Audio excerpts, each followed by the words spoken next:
C'est le 25 avril dernier, au Théâtre Outremont, que se tenait le premier gala des listes de la diversité de Montréal.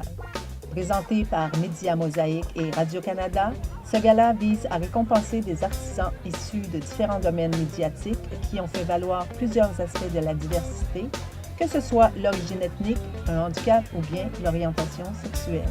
L'atmosphère était à la fête et plusieurs personnalités publiques étaient présentes, dont M. Makakoto, ministre de la Culture et des Communications du Québec. Je suis ici ce soir, malgré les trompettes que vous entendez. C'est pas pour moi. Il y a une vingtaine de personnes qui sont honorées ici aux soirées, à la première soirée en fait de la remise des listes du Québec. Des personnalités qui ont été choisies pour illustrer chacun dans son domaine de pratique la diversité. Et pour cette diversité, j'aurais donné n'importe quoi pour assister au lancement d'un événement qui, je l'espère, va durer. Ce soir, c'est un grand soir. Nous fêtons la diversité au Québec.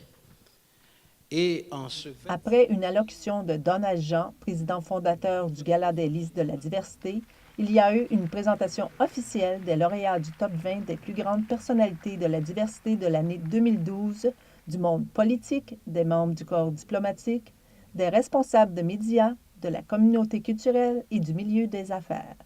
Il faut pouvoir s'appuyer sur des garde-fous et des remparts.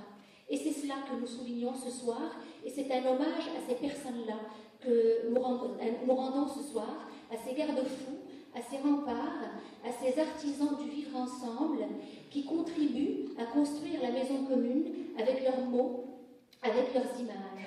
8 gagnants ont été honorés durant cette soirée, dont pour la télévision, Diana Gonzalez, pour la relève, Joseph Elfassi, comme bâtisseur, Christian Martin pour le Carrefour des communautés du Québec, pour la radio, Charles Plourde, pour le web, Oussema Kambarié, pour la photographie, Marie-Lisa Dormeus, la presse écrite, Rima El-Khouri, et un prix hommage fut décerné à Boukhar Diouf.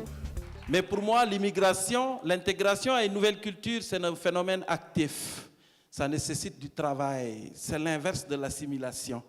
L'assimilation, c'est un phénomène passif. Fermez les yeux et ouvrez les 2 ans plus tard sans surveiller, tout est foutu.